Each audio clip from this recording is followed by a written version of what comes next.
In the autumn of 1848, when construction workers began demolishing the abandoned St. Mary's Academy for young ladies in Salem, Massachusetts, they made a discovery that would haunt the town for generations.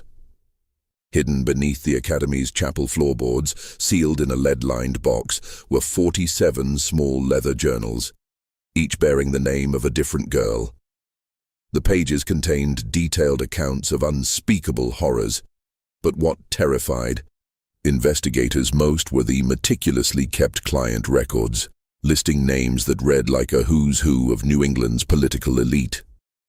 The Commonwealth of Massachusetts immediately sealed the findings, claiming public safety concerns, and, to this day, those records remain classified in the state archives. What I'm about to tell you comes from testimonies that were never meant to see the light of day, documents that powerful families tried desperately to bury, and the dying confession of a woman who carried these secrets for 60 years. If you're someone who seeks the truth behind America's darkest secrets, someone who isn't afraid to peer into the shadows of our nation's past, then this story is for you. But I must warn you, what happened at St. Mary's Academy challenges everything we thought we knew about respectability, power, and innocence in 19th century New England. Before we descend into this abyss of human corruption, hit that subscribe button if you're brave enough to uncover the mysteries that others dare not tell, and let me know in the comments what state you're listening from, because this horror could have happened anywhere. Now let me take you back to a time when evil wore the mask of virtue.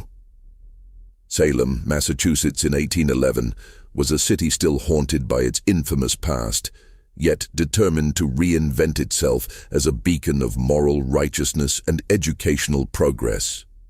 The witch trials of 1692 had left an indelible stain on the community's reputation, and by the early 19th century, Salem's leading families were desperately seeking ways to restore their town's standing in the eyes of New England society. It was into this atmosphere of redemption and reinvention that the Fairfax family arrived, carrying with them impeccable credentials and a vision that would captivate the town's elite. Victoria Fairfax was a woman of remarkable presence, tall, elegant, with steel-gray eyes that seemed to peer directly into one's soul. Born to a wealthy Virginia plantation family, she had received the finest education available to women of her station, studying literature and languages in Philadelphia before spending 2 years in London absorbing the latest educational philosophies. Her husband, Dr. Cornelius Fairfax, had died in a yellow fever outbreak in Charleston, leaving her widowed at 32 with a substantial inheritance and a burning desire to dedicate her life to the moral elevation of young womanhood. When Victoria announced her intention to establish the St. Mary's Academy for young ladies in Salem, the town's Congregationalist leadership embraced her vision with enthusiasm. Here was a woman of obvious refinement and Christian virtue, offering to provide free education to orphaned and impoverished girls, while also accepting paying students from respectable families. The academy would teach not only reading, writing, and arithmetic, but also music, French, needlework, and most importantly, moral instruction rooted in Protestant values. The building Victoria selected for her academy had a history as complicated as Salem itself.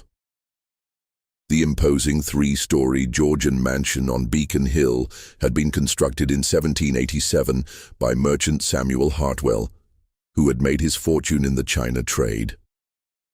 After Hartwell's death in 1809, the property had stood empty, its dark windows overlooking Salem Harbor like dead eyes. Local residents whispered that the house was cursed. 3 different families had attempted to live there, and each had fled within months, citing strange sounds and an oppressive atmosphere that seemed to press down upon them like a physical weight.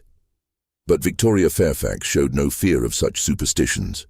She purchased the property for a fraction of its assessed value and immediately began extensive renovations.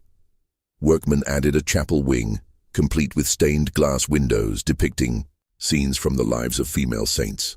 They constructed dormitories that could house 30 girls, a dining hall that could seat 50, and most notably, a series of private chambers on the third floor that Victoria described as meditation rooms where students could reflect on their spiritual development in solitude. Joining Victoria in her noble endeavor were two family members who shared her passion for education and moral guidance.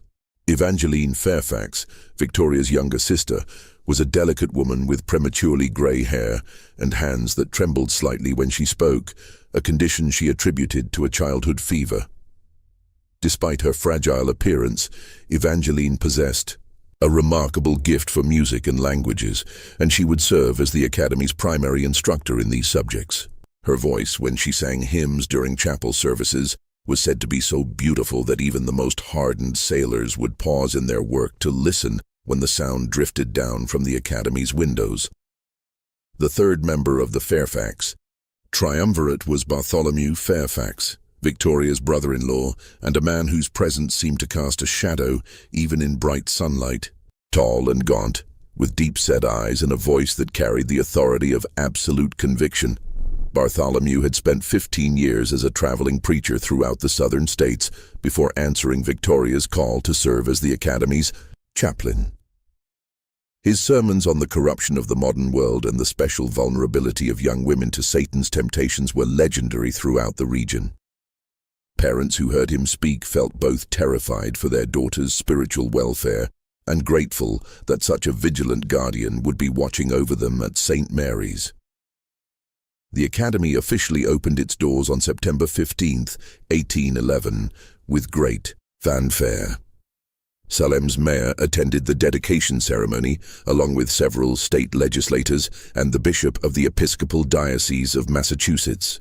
Victoria's opening address, delivered from the steps of the Academy as autumn leaves swirled around her black silk dress, spoke of creating a sanctuary of learning where young ladies could develop both intellectual accomplishment and moral strength, protected from the corrupting influences of a world increasingly driven by commerce and vice. The first students to enter St. Mary's Academy were a carefully selected group of 23 girls, ranging in age from 12 to 17.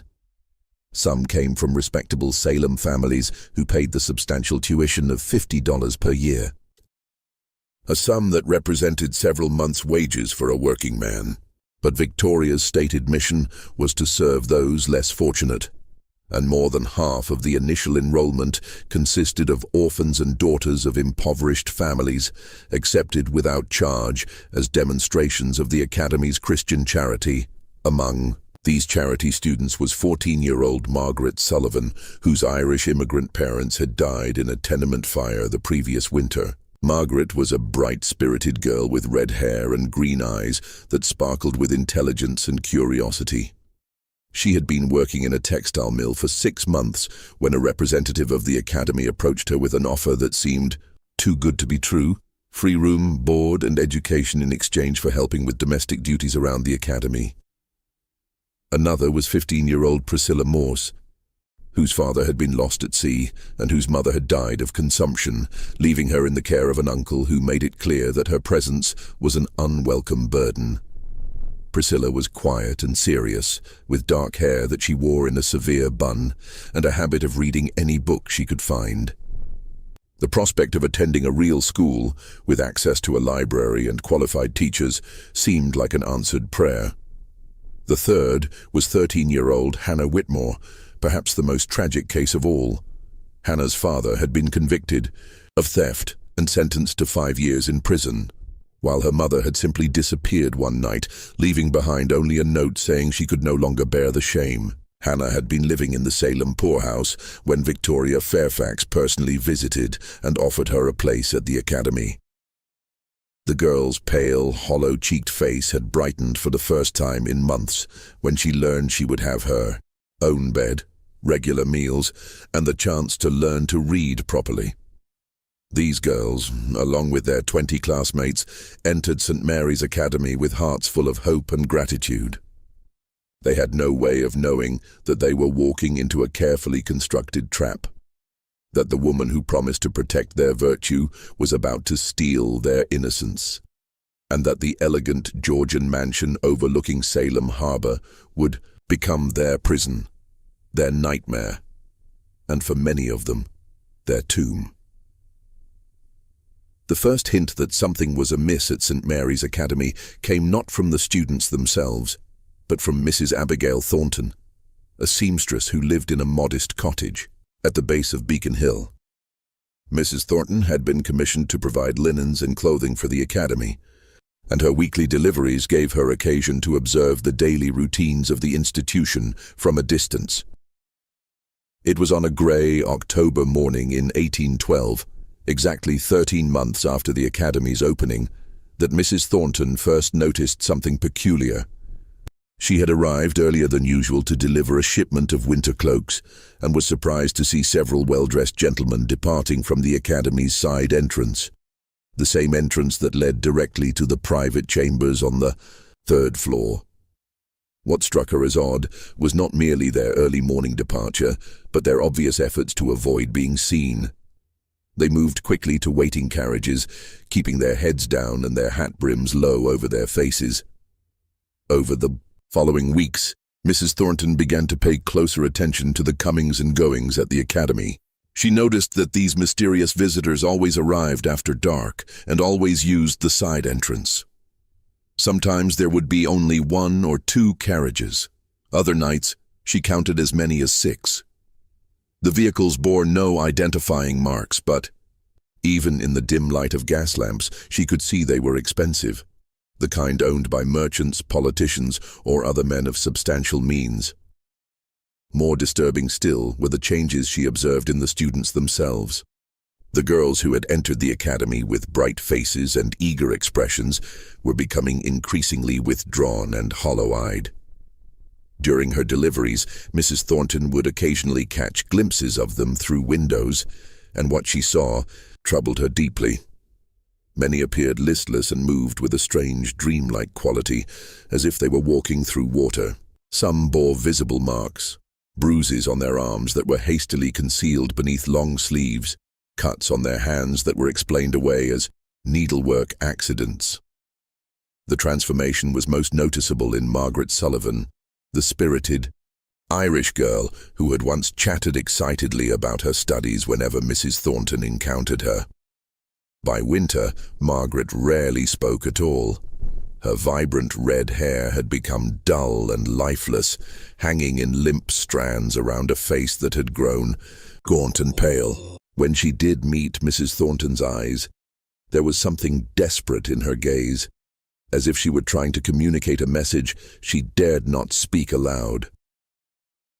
It was on the night of December 13th, 1812, that Mrs. Thornton witnessed something that would haunt her for the rest of her life. Unable to sleep due to a persistent cough, she had risen from her bed around midnight to brew some chamomile tea. As she stood by her kitchen window, waiting for the water to boil, she noticed unusual activity at the academy. Light flickered in the 3rd floor windows, not the steady glow of candles or oil lamps, but an erratic dancing illumination that suggested torches or perhaps a small fire. At first she assumed someone was simply reading late or tending to a sick student, but then she heard sounds that made her blood run cold. Muffled screaming that seemed to come from the academy's chapel. The sounds were intermittent, lasting only a few seconds at a time, but they were unmistakably human and unmistakably expressions of agony or terror. Mrs. Thornton pressed her face against the cold window glass, straining to see more clearly. The chapel windows glowed with that same strange flickering light, and she could make out shadowy figures moving inside. The screaming continued sporadically for nearly an hour, punctuated by periods of silence that were somehow even more unsettling than the sounds themselves. When morning came, Mrs. Thornton convinced herself that she must have been mistaken, that her fever and exhaustion had caused her to imagine things. But when she made her next delivery to the academy 3 days later, she learned that one of the students, young Hannah Whitmore, had died suddenly during the night of December 13th. Victoria Fairfax, dressed in mourning clothes that somehow made her appear more imposing than grieving, explained that the girl had succumbed to a sudden fever despite the best efforts of the academy's physician.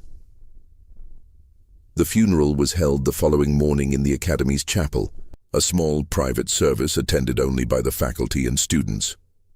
Mrs. Thornton was not invited, but she could hear the hymns drifting down from the hill, sung in voices that seemed more fearful than mournful. Evangeline Fairfax's beautiful soprano rose above the others, but even her angelic voice could not mask the underlying note of desperation that seemed to permeate the entire performance. Hannah Whitmore was buried in the small cemetery behind the Academy, marked with a simple stone cross bearing only her name and dates of birth and death. No family members attended the service because she had no family left, a fact that Victoria Fairfax noted with what might have been satisfaction rather than sorrow. In the weeks that followed Hannah's death, Mrs. Thornton noticed that several other students seemed to be ailing.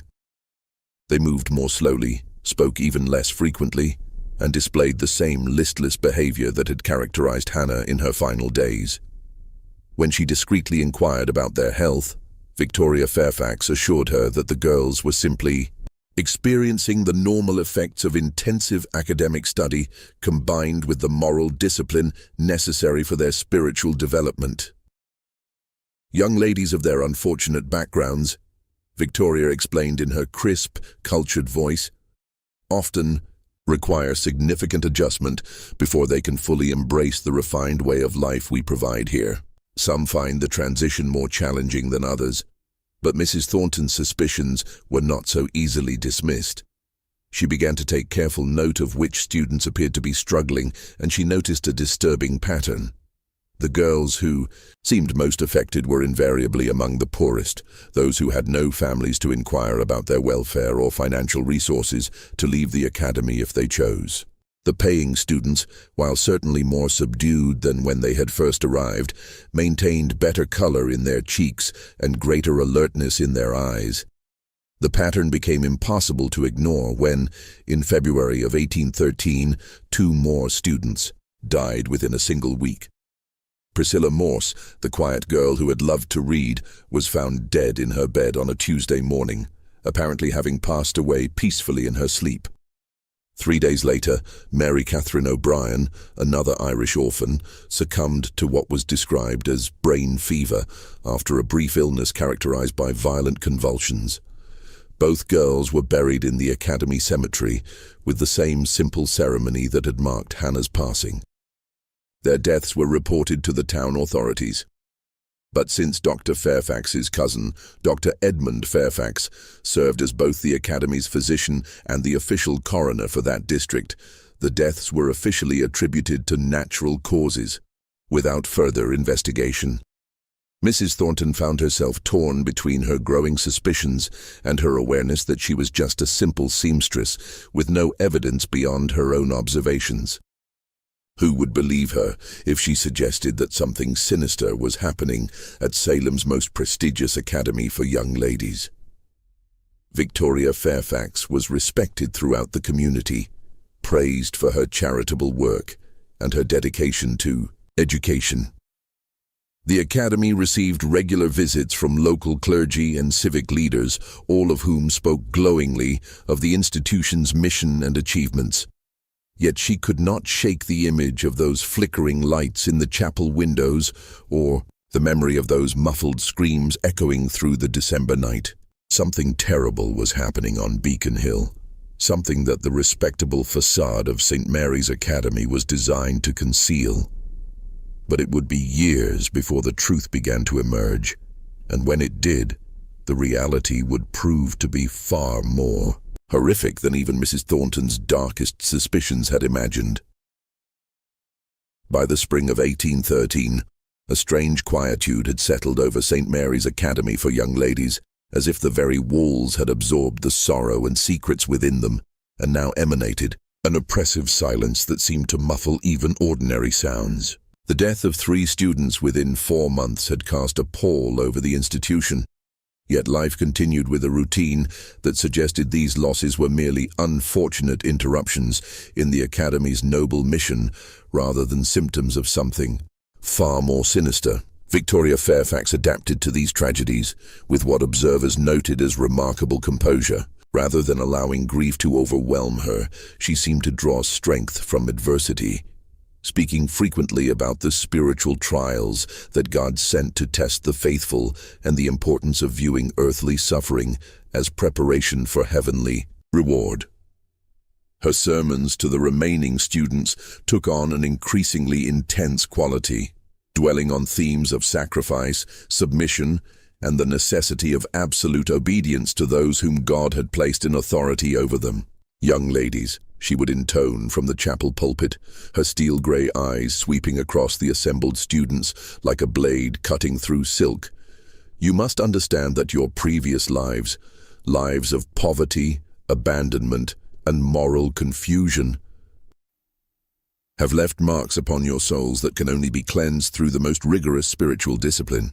The path to redemption is not easy, and some among you may not possess the strength necessary to complete the journey.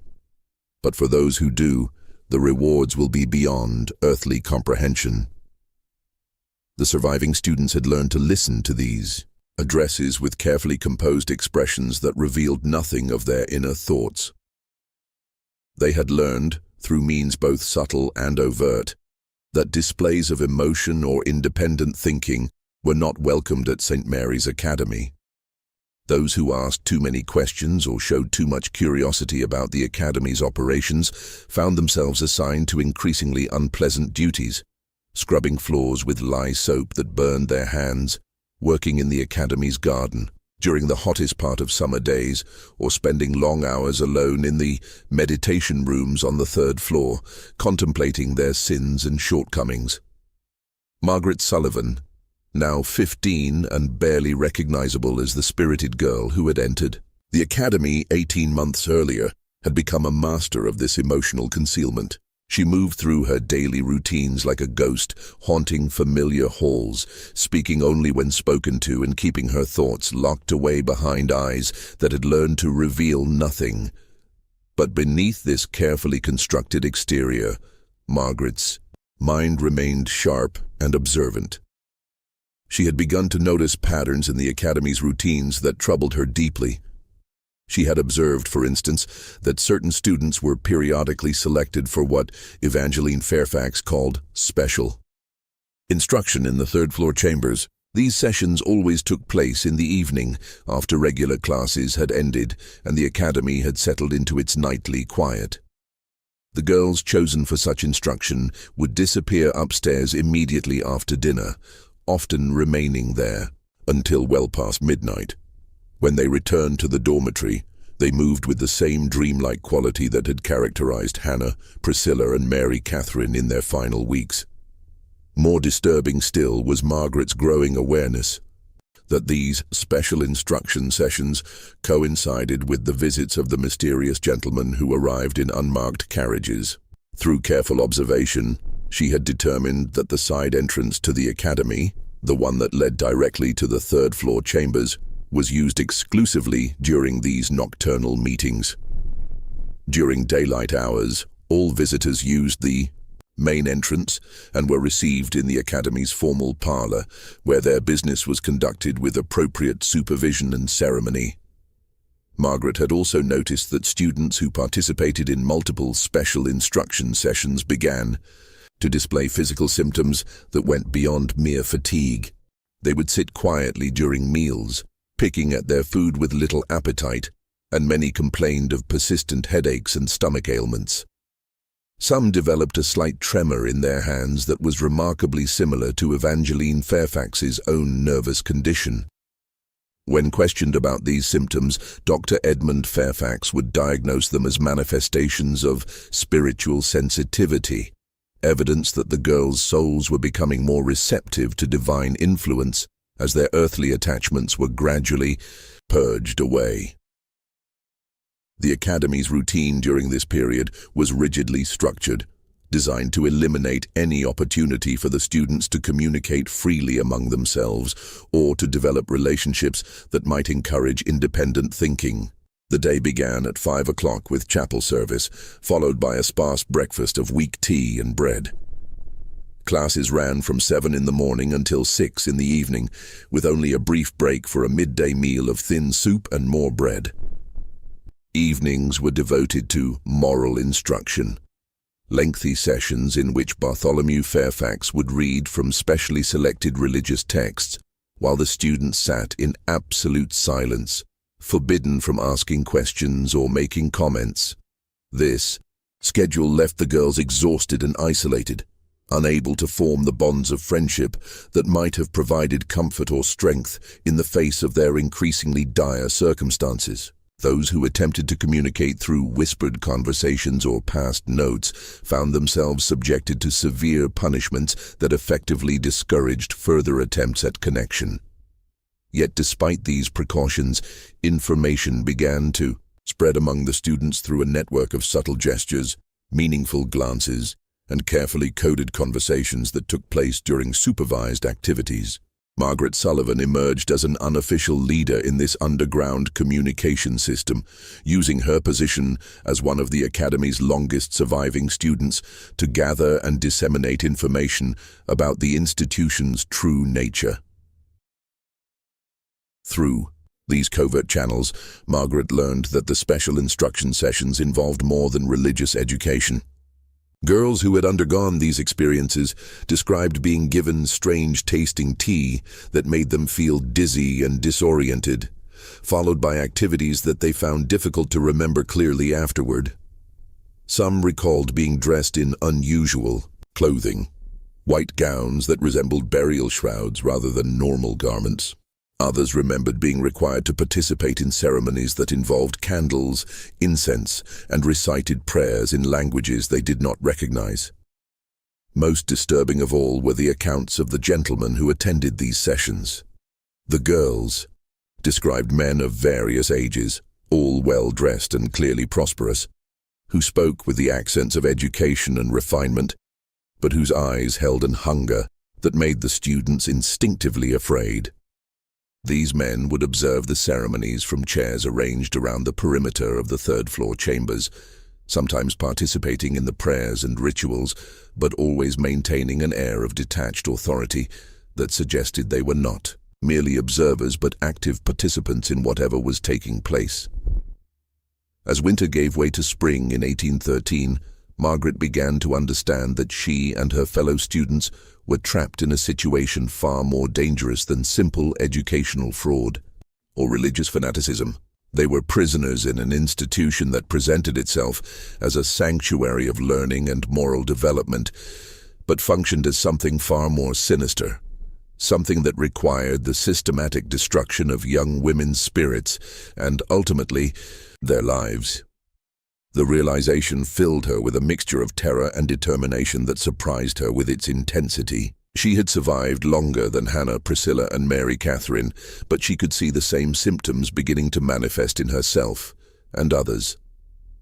The trembling hands, the persistent fatigue, the growing difficulty in concentrating on even, simple tasks, all suggested that whatever process had claimed the lives of her friends was now claiming her as well.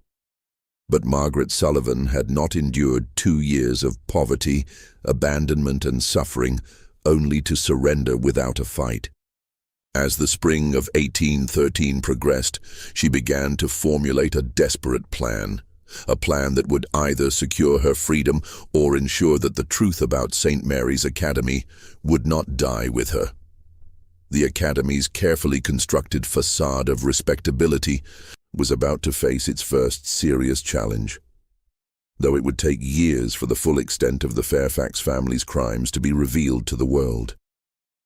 The opportunity Margaret Sullivan had been waiting for came in the form of Miss Constance Hartwell, a young woman whose arrival at St. Mary's Academy in September of 1813 would prove to be the catalyst for events that Victoria Fairfax could never have anticipated. Miss Hartwell was not a student, but a new instructor hired to teach mathematics and natural philosophy to the Academy's more advanced pupils. Her presence represented a significant departure from the Fairfax family's previous practice of keeping all educational duties within their immediate circle. Constance Hartwell was 24 years old, the daughter of a prosperous Boston merchant, who had provided her with an education that was remarkable for its breadth and rigor. She had studied at Miss Willard's Female Seminary in Troy, New York, where she had been exposed to progressive ideas about women's education and intellectual capabilities. Unlike the subdued, carefully controlled atmosphere that characterized St. Mary's Academy, Miss Willard's institution had encouraged critical thinking, independent research, and open discussion of complex ideas. Miss Hartwell had accepted the position at St. Mary's for reasons both practical and idealistic. The salary offered by Victoria Fairfax was generous, more than she could earn at any other educational institution in New England, and the opportunity to work with disadvantaged girls appealed to her strong sense of social responsibility. Her father had initially opposed her decision to work at all, believing that a woman of her social standing should focus on finding a suitable husband rather than pursuing a career. But Constance had inherited her father's stubborn determination along with his sharp intellect, and she had convinced him that teaching would provide valuable experience in managing people and resources that would serve her well regardless of what path her life ultimately took. From her first day at the academy, Constance noticed inconsistencies that troubled her analytical mind. The students she had been assigned to teach were clearly intelligent, but they displayed a curious passivity that seemed at odds with their obvious capabilities. When she asked questions designed to stimulate discussion and critical thinking, she was met with blank stares and mechanical recitations of facts that suggested rote memorization rather than genuine understanding. More puzzling still was the students' apparent fear of expressing opinions or asking questions of their own. In her previous teaching experience, Constance had found that young women, when given permission to think freely, were naturally curious and eager to explore new ideas. But the girls at St. Mary's Academy seemed to have had all intellectual curiosity systematically suppressed, as if independent thought itself had been identified as a dangerous tendency that needed to be eliminated. During her first weeks at the academy, Constance attributed these observations to the rigorous religious discipline that clearly dominated the institution's culture. She had been raised in a devoutly Congregationalist household and understood the value of moral instruction and spiritual development. But as the autumn progressed, she began to suspect that something beyond ordinary religious education was responsible for the students' unusual behavior. The first concrete evidence of this came during a mathematics lesson in October, when she noticed that one of her brightest students, a 16-year-old girl named Sarah Pemberton, was having difficulty concentrating on relatively simple arithmetic problems. Sarah's hands trembled as she worked, and she frequently lost track of her calculations midway through solving them. When Constance gently inquired about her difficulties, Sarah's response was both revealing and disturbing. "I'm sorry, Miss Hartwell," Sarah whispered, glancing nervously toward the classroom door as if afraid of being overheard. "Sometimes my mind feels cloudy, like there's a fog inside my head that makes it hard to think clearly. Dr. Fairfax says it's because my spirit is being purified, but I remember being able to think more clearly before I came here." This conversation planted the first seeds of serious concern in Constance's mind. She began to pay closer attention to the physical condition of her students, and what she observed alarmed her. Many displayed symptoms that reminded her of patients she had seen during a cholera outbreak in Boston the previous year. Not the specific symptoms of that disease, but the same general appearance of systemic poisoning. They were pale, listless, and frequently complained of headaches and stomach ailments. Several had developed the same tremor that affected Evangeline Fairfax, and most showed signs of significant weight loss, despite the Academy's claims that they were receiving adequate nutrition. Constance's growing suspicions were confirmed when she discovered that her access to certain areas of the academy was strictly limited. She had been assigned quarters on the second floor, but the third floor was declared off-limits to all faculty except members of the Fairfax family. When she innocently inquired about using one of the third-floor rooms for private tutoring sessions, Victoria Fairfax's reaction was swift and decisive. "Miss Hartwell," Victoria said, her steel-grey eyes fixing Constance with an intensity that was both compelling and unsettling. "I'm sure you understand that an institution like ours must maintain certain boundaries and protocols. The third floor contains meditation chambers that are reserved for students undergoing advanced spiritual instruction. The atmosphere there is consecrated, you might say, and we cannot risk contaminating it with secular activities, no matter how well-intentioned." The firmness of this prohibition, combined with Victoria's obvious discomfort at having the subject raised, convinced Constance that the third floor held secrets that the Fairfax family was determined to protect. She began to observe the academy's nighttime routines more carefully, noting the patterns of activity that Mrs. Thornton had witnessed from her cottage, but which were invisible to most residents of the academy itself. It was during one of these covert observations that Constance first encountered Margaret Sullivan in circumstances that would forge an alliance between them. On a November evening, when rain drummed against the academy's windows and wind howled around its corners, Constance was returning from the library when she noticed a figure moving stealthily through the corridor that led to the side entrance. The figure was clearly one of the students, but she was not dressed in the standard grey wool dress that served as the academy's uniform. Instead, she wore a white gown that seemed to glow in the dim light of the corridor's oil lamps. Constance followed at a distance, her footsteps muffled by the thick carpet that covered the hallway floors. She watched as the figure, whom she now recognized as Margaret Sullivan, approached the side entrance and pressed her ear against the door. Margaret remained in this position for several minutes, clearly listening to something happening on the other side, before turning and retracing her steps. When Margaret spotted Constance in the shadows, both young women froze, uncertain how to proceed. The moment stretched between them, fraught with mutual recognition that they had both been engaged in activities that would be severely punished if discovered. Finally, Margaret stepped forward, her green eyes meeting Constance's with an intensity that conveyed both desperation and determination. "Miss Hartwell," Margaret whispered, her voice barely audible above the sound of rain against the windows. "I need to speak with you, but not here and not now. Tomorrow, during your mathematics class, ask me to stay after to discuss my work. I have things to tell you that you need to know." The following day's mathematics lesson passed with agonizing slowness, but finally the other students were dismissed and Margaret remained behind as arranged. What she told Constance during the next hour would shatter the young teacher's assumptions about St. Mary's Academy and launch both women on a desperate quest for evidence that could expose the truth about the Fairfax family's crimes. Margaret's account was both detailed and horrifying. She described the special instruction sessions in clinical terms that suggested she had been observing and analyzing the Academy's operations with the systematic approach of a trained investigator. She explained the pattern of student deaths, the mysterious nighttime visitors, and the growing evidence that the girls were being systematically poisoned with substances that clouded their minds and weakened their bodies.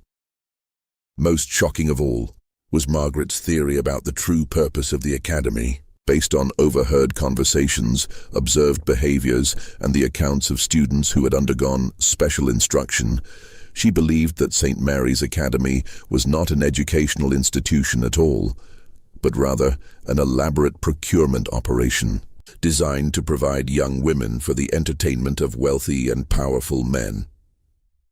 The education and religious instruction were merely facades designed to maintain the Academy's reputation, while the real business was conducted in the third floor, chambers under cover of darkness. "They're not just killing us, Miss Hartwell," Margaret concluded, her voice steady despite the magnitude of what she was revealing. "They're destroying us first, our minds, our will, our ability to resist or escape.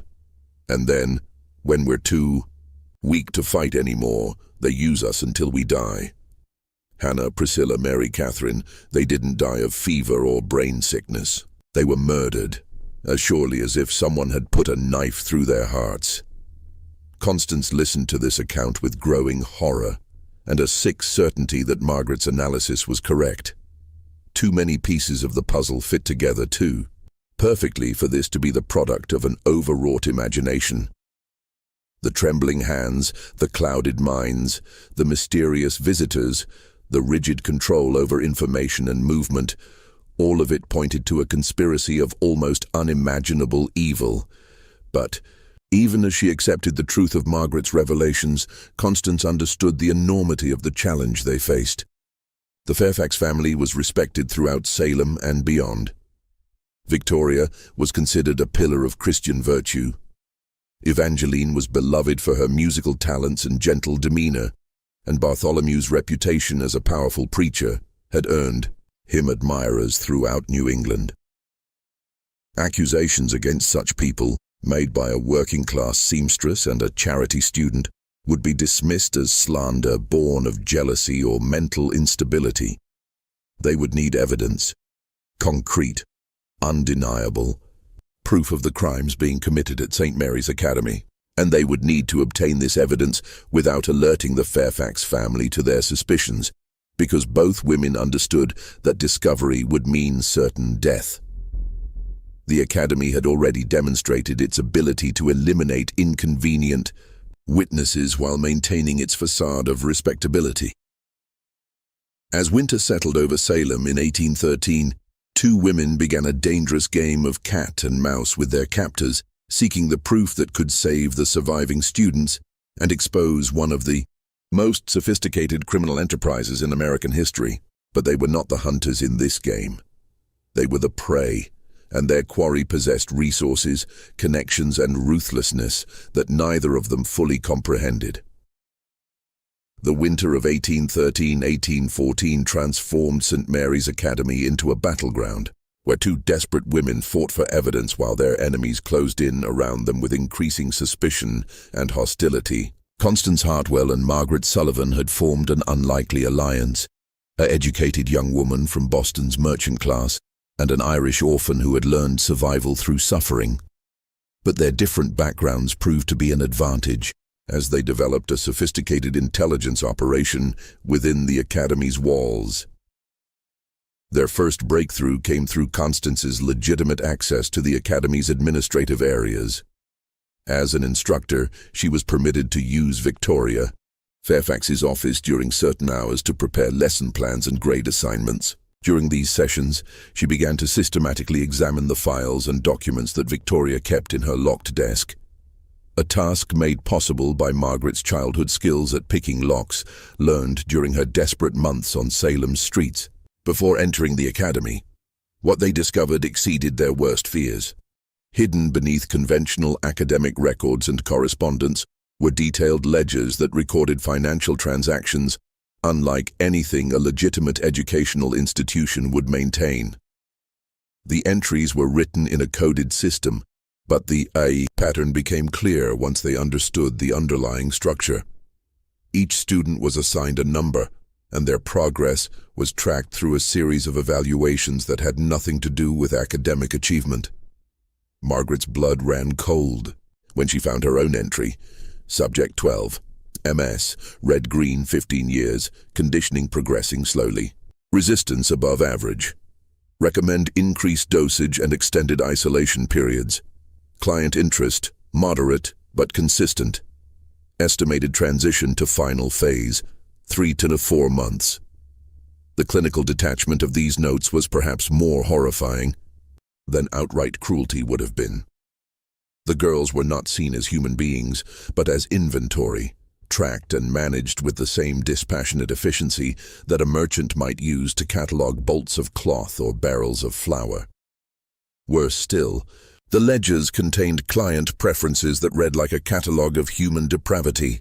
Certain men preferred younger girls, others specified physical characteristics, and some had requested particular temperaments: shy, defiant, or what was euphemistically described as broken. But the most damning evidence came in the form of correspondence between Victoria Fairfax and her clients. These letters, written in Victoria's elegant handwriting, discussed arrangements with a frankness that left no doubt about the Academy's true purpose.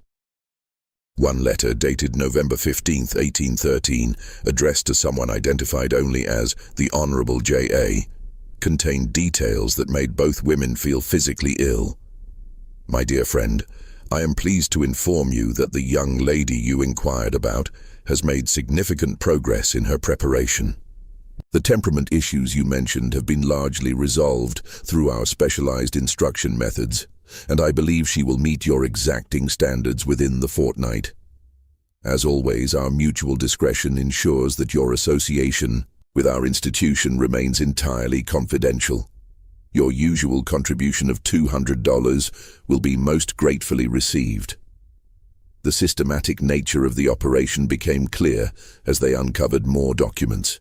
The Academy served as a procurement and conditioning center for a network of wealthy clients throughout New England and beyond. The girls were not simply exploited.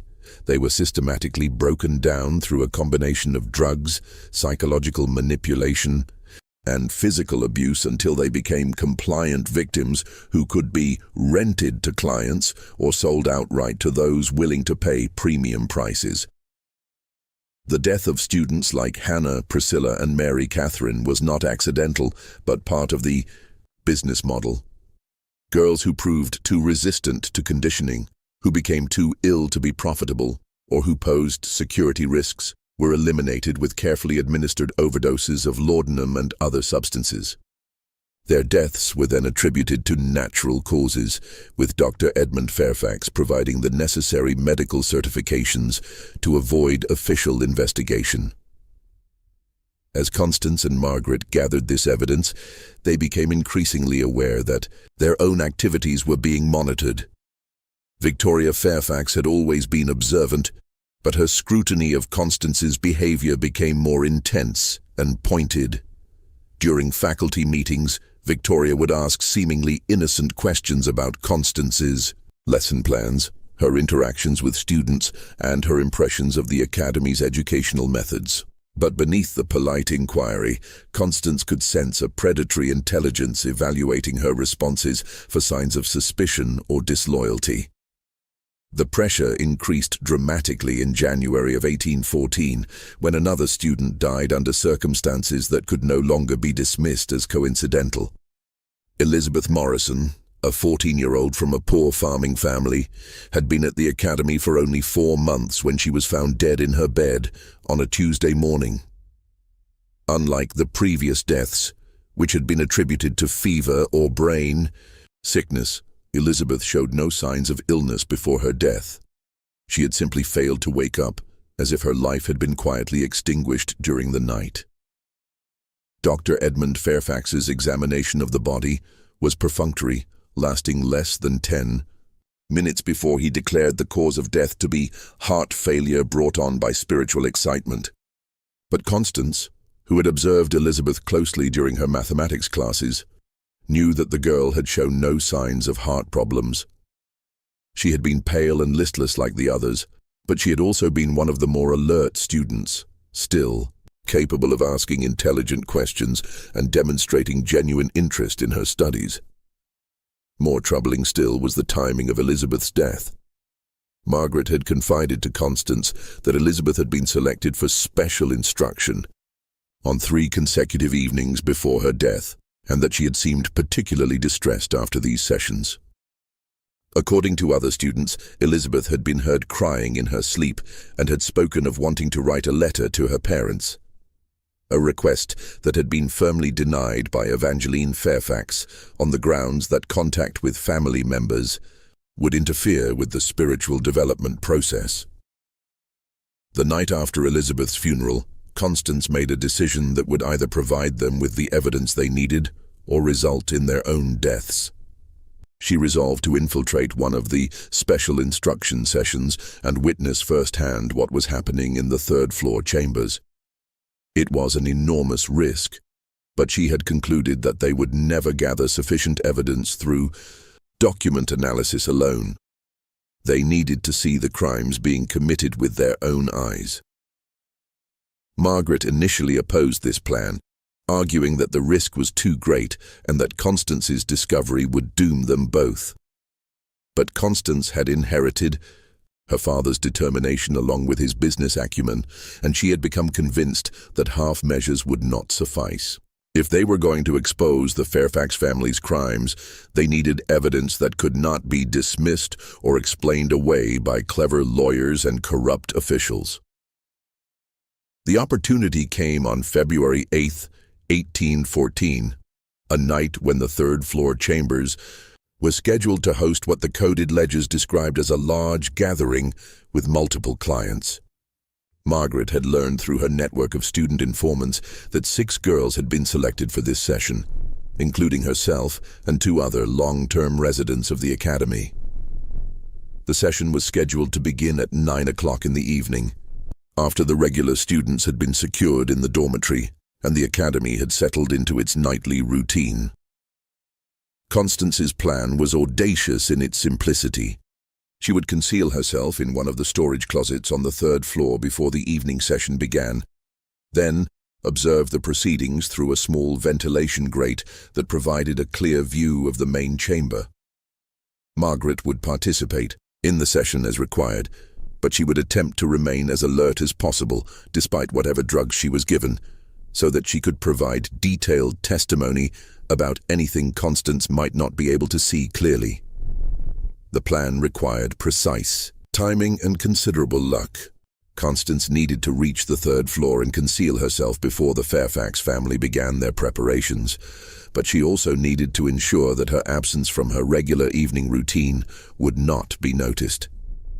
She solved this problem by claiming to be suffering from a severe headache that required her to retire early to her chamber, where she planned to spend the evening reading and preparing lessons for the following day.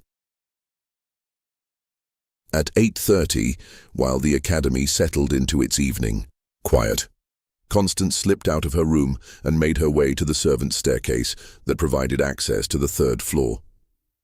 The stairs creaked ominously under her weight, each sound seeming to echo through the building like a gunshot. She paused at every step, listening for signs that she had been detected, before continuing her careful ascent. The 3rd floor was dimly lit by oil lamps, placed at intervals along the corridor. The atmosphere was heavy with the scent of incense and something else. A sweet, cloying odor that reminded Constance of the laudanum she had once been given during a dental procedure. The walls were lined with religious paintings depicting scenes of martyrdom and suffering, their dark colors and graphic imagery creating an atmosphere of oppression and doom. Constance located the storage closet she had identified during her reconnaissance and carefully opened its door. Inside, she found cleaning supplies, extra linens, and most importantly, a wooden crate that she could use as a platform to reach the ventilation grate near the ceiling. She positioned herself carefully, ensuring that she could see into the main chamber while remaining hidden in the shadows. At exactly 9 o'clock, she heard footsteps in the corridor and the sound of multiple voices speaking in low, urgent tones.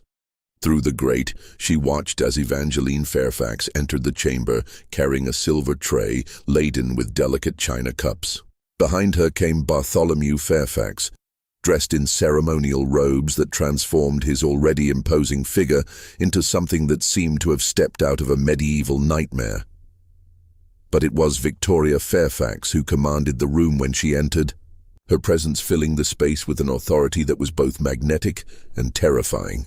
She had exchanged her usual black dress for an elaborate gown of deep purple silk, adorned with symbols that Constance did not recognize, but which seemed to pulse with malevolent significance in the flickering lamplight. The chamber itself had been transformed from whatever purpose it normally served into something that resembled a twisted parody of a church sanctuary. Candles burned in elaborate candelabras placed around the perimeter of the room, their flames casting dancing shadows on walls hung with tapestries depicting scenes that made Constance's stomach churn. At the center of the room was a raised platform, covered with white silk, surrounded by chairs arranged in a precise circle. As Constance watched in growing horror, the 6 selected students were led into the chamber. Margaret was among them, along with Sarah Pemberton and 4 other girls whose names Constance knew from her classroom rosters. All were dressed in the same white gowns that Margaret had worn during her earlier reconnaissance, and all moved with the dreamlike quality that suggested they had already been drugged. But the true horror began when the clients arrived. Through the side entrance came 6 men, all well-dressed and clearly prosperous, their faces bearing the confident expressions of individuals accustomed to having their desires satisfied, regardless of the cost to others. Constance recognized at least 3 of them: a prominent Salem merchant, a state legislator from Boston, and a judge whose reputation for moral rectitude had earned him praise throughout New England. What she witnessed during the next 2 hours would haunt her for the rest of her life.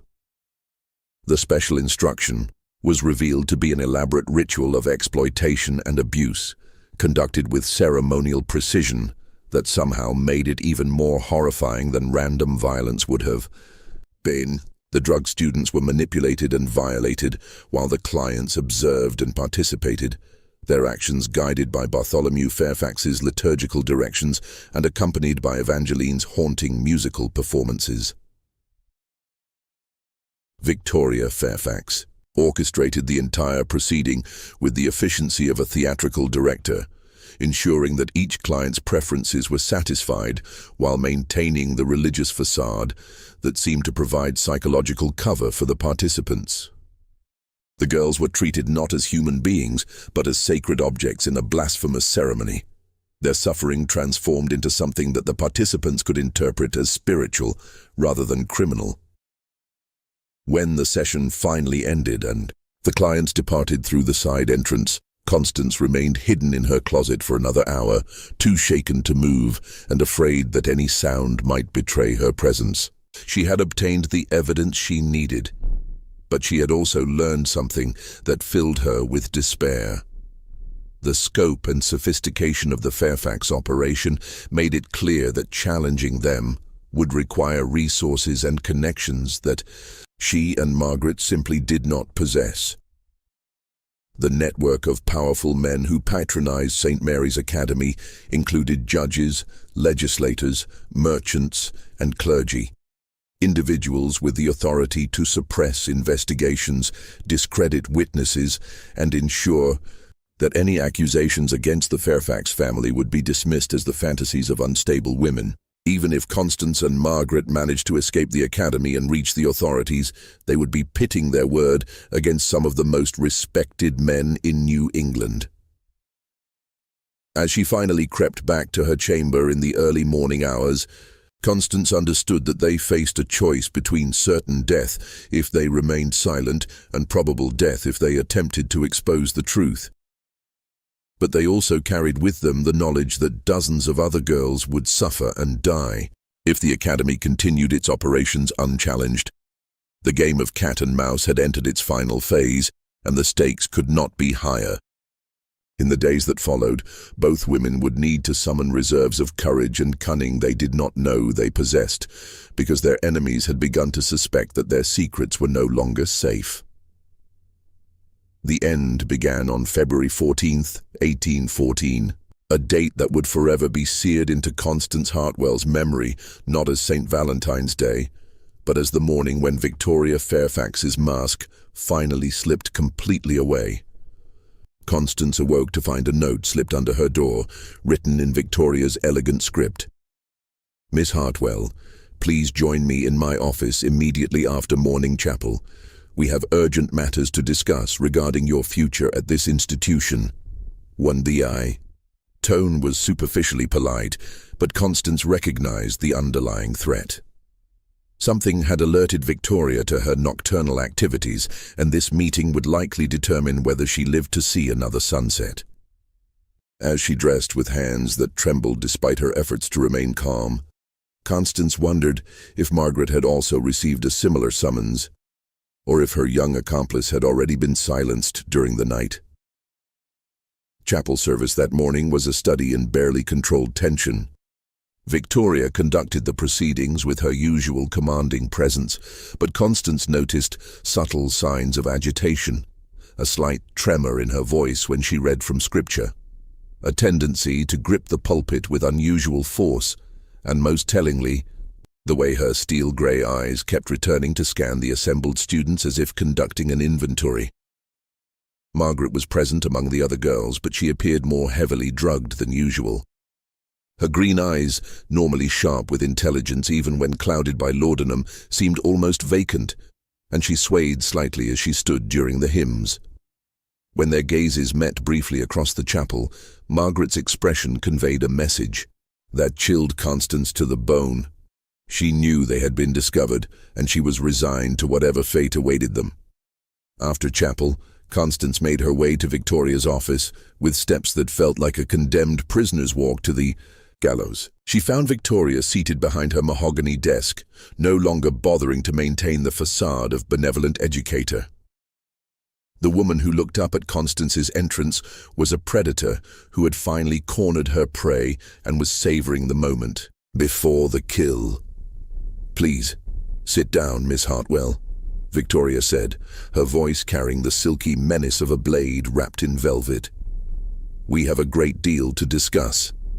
Constance took the indicated chair, fighting to keep her expression neutral, despite the terror that threatened to overwhelm her. She had prepared for this moment, rehearsing explanations and denials, but faced with Victoria's knowing gaze, she understood that deception was futile. "I trust you found your recent evening explorations educational," Victoria continued, opening a leather-bound folder that Constance recognized with a sinking heart. It contained detailed sketches of the third-floor layout, copies of coded ledger entries, and most damning of all, several pages covered with Constance's own handwriting, notes she had made while analyzing the evidence she and Margaret had gathered. The folder represented weeks of careful investigation, but it also represented a catastrophic security breach that Victoria could not have discovered through ordinary surveillance. Someone had betrayed them. Someone who had access to Constance's private papers and knowledge of their activities. "You seem surprised," Victoria observed, noting Constance's shock. "Did you really believe that your amateur espionage could escape notice in an institution where information is our most valuable commodity?" "My dear Miss Hartwell, we have been monitoring your activities since your third week here. Every document you examined, every conversation you held with students, every midnight excursion, all of it has been carefully observed and recorded." The revelation hit Constance like a physical blow. If Victoria had known about their investigation from the beginning, then everything they had discovered had been permitted, even orchestrated. The evidence they thought they had stolen had been deliberately left for them to find. The question was why. Victoria seemed to read her thoughts. "You're wondering why we allowed you to continue your little investigation when we could have eliminated you at any time. The answer is quite simple. You were useful to us. Your presence provided an excellent test of our security procedures and helped us identify weaknesses in our operational protocols. More importantly, your activities helped us locate a potential problem that had been developing among certain students." As if summoned by these words, Bartholomew Fairfax entered the office, his gaunt frame blocking the doorway like a spectre of death. Behind him came two men Constance had never seen before, large, roughly dressed individuals whose presence suggested that the Academy employed resources beyond the Fairfax family members. "Miss Sullivan has been most cooperative in explaining the extent of your conspiracy," Bartholomew announced, his voice carrying the satisfaction of a predator who had successfully run his quarry to ground. "She provided us with detailed information about your methods, your discoveries, and most importantly, your plans for exposing our operations to the authorities." The betrayal cut deeper than Constance had thought possible. Margaret, the brave girl who had risked everything to gather evidence against their captors, had apparently broken under pressure and revealed their secrets. But even as this realization threatened to crush her spirit. Constance noticed something in Bartholomew's eyes that suggested the situation might be more complex than it appeared. Victoria rose from her desk and moved to stand directly in front of Constance, her imposing presence filling the young woman's field of vision. "The question now, Miss Hartwell, is what to do with you. Your father is a prominent merchant with connections throughout Boston's business community. Your disappearance would be noticed and investigated in ways that would be inconvenient for our operations. However, your continued existence poses risks that we cannot tolerate. There is, however, a third option," Victoria continued, her voice taking on a seductive quality that was somehow more terrifying than outright threats. "You could join us willingly. Your education and social connections would make you a valuable addition to our organization. We have operations in other cities that require sophisticated management, and your talents would be well compensated in positions of real authority." The offer was presented as a genuine choice, but Constance understood the underlying reality. Acceptance would mean becoming complicit in the systematic destruction of young lives. Refusal would mean death, probably disguised as an accident or sudden illness that would generate sympathy rather than suspicion. There was no third alternative, at least none that Victoria was willing to acknowledge. As Constance struggled to formulate a response that might buy her more time, commotion erupted in the corridor outside Victoria's office. Shouts echoed through the building, followed by the sound of heavy footsteps and doors being thrown open. Victoria's expression shifted from predatory satisfaction to confusion, and then to something approaching fear. The office door burst open to admit a group of men wearing the blue uniforms of the Massachusetts State Constabulary, led by a tall, stern-faced officer whose presence immediately transformed the dynamics in the room. Behind the constables came a figure that made Constance's heart leap with impossible hope. Margaret Sullivan, her green eyes blazing with fierce determination, and very much alive. "Victoria Fairfax," the lead constable announced, "you are under arrest for conspiracy, kidnapping, and murder. Bartholomew Fairfax and Evangeline Fairfax, you are also under arrest on the same charges. Gentlemen," he addressed the two rough men, "you will remain here for questioning." Victoria's composure cracked completely for the first time since Constance had known her. "This is preposterous," she declared, her voice rising to a near shriek. "These officers have no authority here. This is a private educational institution operating under proper charter from the Commonwealth." But the constable was unmoved by her protests. "Ma'am, we have sworn testimony from multiple witnesses, documentary evidence of criminal conspiracy, and eyewitness accounts of crimes committed on these premises. You will come with us now, peacefully, or we will use whatever force is necessary to compel your compliance." As the constables moved to place the Fairfax family members in custody, Margaret approached Constance with an expression that mixed triumph with exhaustion. "I'm sorry I couldn't tell you," she whispered urgently. "When they confronted me 2 days ago, I realized it was our only chance. They thought I was broken, that I would betray everything to save myself. Instead, I told them exactly what they wanted to hear, while I found a way to get word to the authorities." The plan that Margaret had executed was breathtaking in its audacity and desperation. When confronted by Bartholomew about her activities, she had indeed confessed everything, but she had also convinced him that her cooperation was motivated by fear, and that she would do anything to avoid punishment. Using this facade of compliance, she had gained access to parts of the academy normally forbidden to students, including the side entrance that connected to the outside world. During the early morning hours, while her captors believed her to be securely drugged and confined, Margaret had slipped out of the academy and made her way to the Salem Constabulary Station. Her account of the crimes being committed at St. Mary's Academy had initially been met with skepticism, but her detailed knowledge of names, dates, and financial transactions had convinced the authorities to launch an immediate investigation. More, Importantly, Margaret had been able to provide the constables with a list of prominent clients who were scheduled to visit the academy that very evening.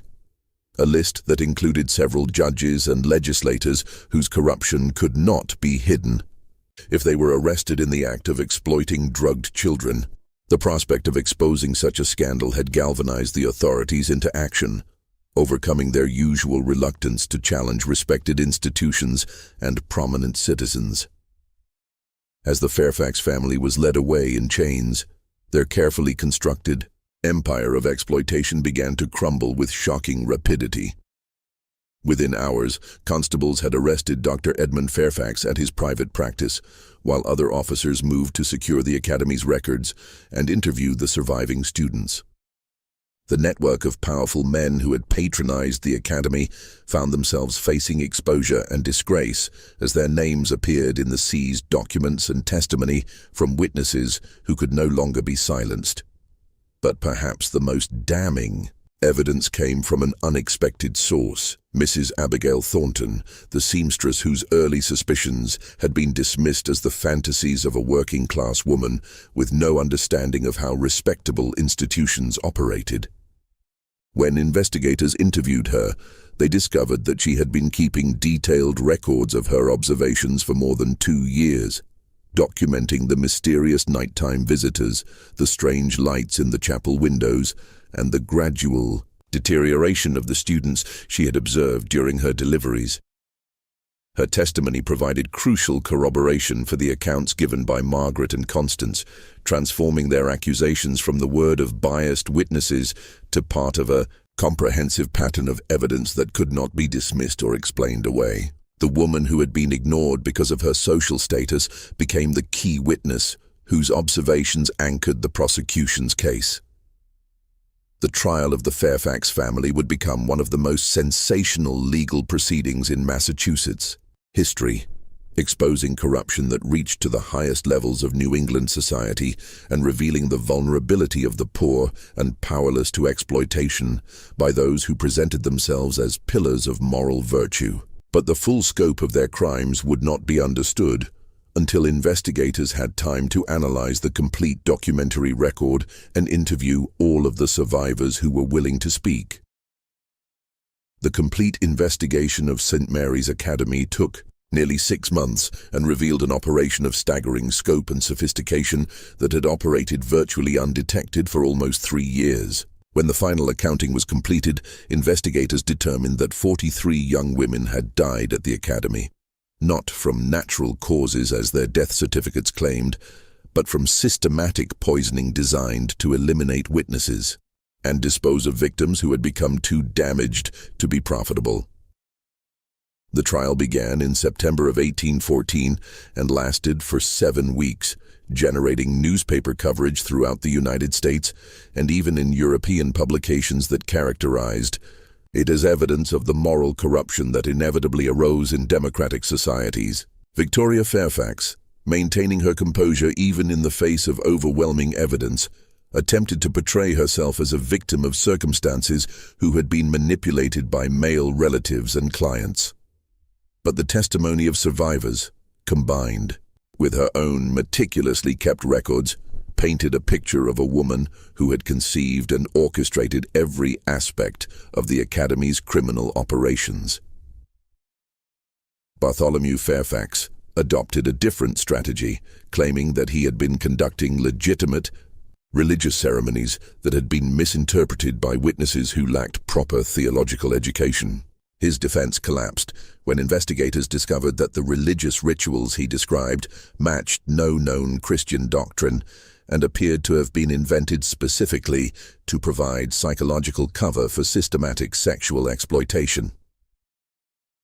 Evangeline Fairfax proved to be the most tragic figure in the conspiracy. Medical examination revealed that she had been drugged consistently for more than a decade, rendering her mentally incompetent and transforming her into an unwitting accomplice in her family's crimes.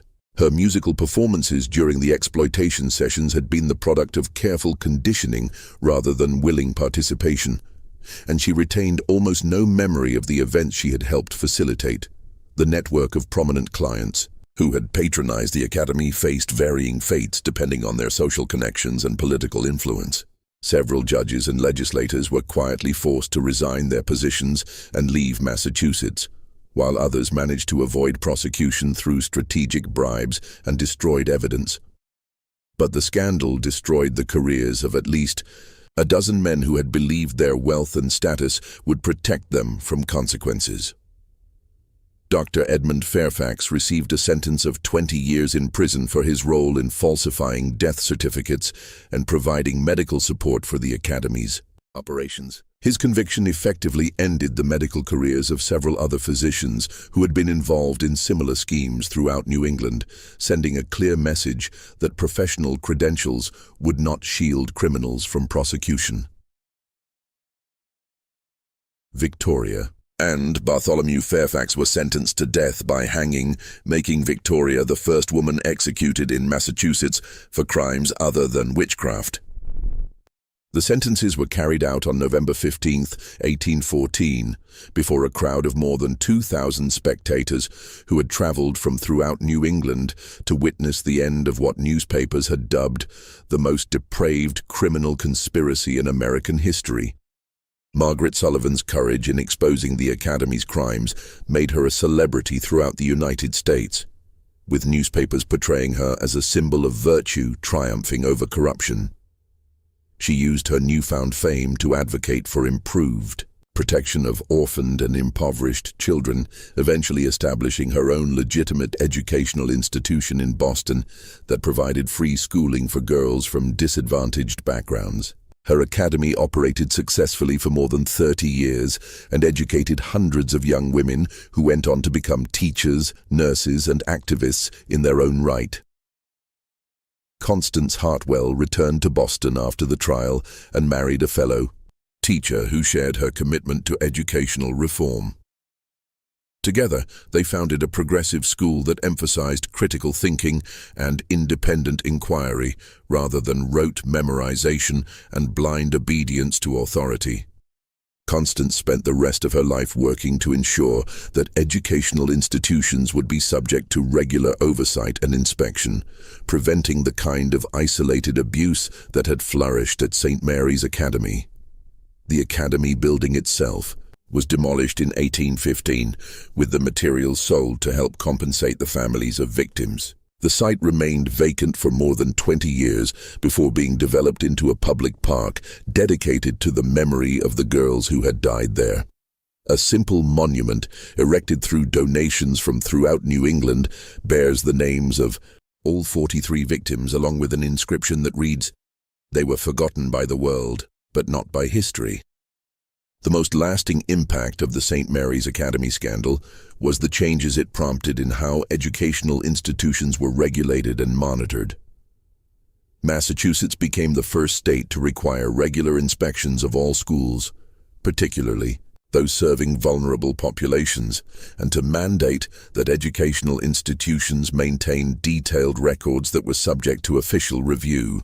These reforms were gradually adopted by other states and became the foundation for modern educational oversight systems. But perhaps the most important legacy of the case was the precedent it established that wealth, social position, and religious authority could not shield criminals from prosecution when sufficient evidence was presented by credible witnesses. The conviction of the Fairfax family and their prominent clients demonstrated that American justice, when properly functioning, could hold even the most powerful members of society accountable for their crimes. The story of St. Mary's Academy serves as a reminder of how easily institutions designed to protect the vulnerable can be corrupted by those who see weakness as an opportunity for exploitation. It shows us that evil often wears the mask of virtue, that respectability can be a cover for unspeakable crimes, and that the courage of individuals willing to risk everything for truth can ultimately triumph over systematic corruption. In the end, words of Margaret Sullivan, spoken during her testimony at the trial. They thought we were powerless because we were poor, because we were young, because we were alone. They thought they could use us and discard us without consequence because no one would believe our word against theirs. But they forgot that even the powerless can find power when they stand together for truth. Today, more than 2 centuries after these events, we still struggle with the same fundamental challenges: protecting the vulnerable from those who would exploit them, ensuring that institutions serve their stated purposes rather than hidden agendas, and maintaining the courage to speak truth to power, even when doing so requires enormous personal sacrifice. The girls who died at St. Mary's Academy were not forgotten by history, and their story continues to remind us that the price of allowing evil to flourish is always higher than the cost of confronting it. Their voices, silenced by their tormentors, but preserved in the testimony of survivors and the records of their suffering, still echo across the centuries with a simple but powerful message. Remember us. Learn from our sacrifice, and never again allow such horrors to be committed in the name of virtue, education, or faith. In remembering them, we honor not only their memory, but also our obligation to protect those who cannot protect themselves. What do you think about this dark chapter in American history? Do you believe that such systematic exploitation could happen today under the cover of respectability and religious authority? Share this video with someone who appreciates true crime stories that go beyond the surface to explore the deeper questions about power, corruption, and justice. Hit that like button if this investigation into America's hidden past resonated with you, and subscribe to never miss stories that reveal the secrets others would prefer to keep buried. Leave your thoughts in the comments below. Our community of truth seekers values every perspective on these complex historical mysteries. Until next time, remember that the past has lessons for those brave enough to listen.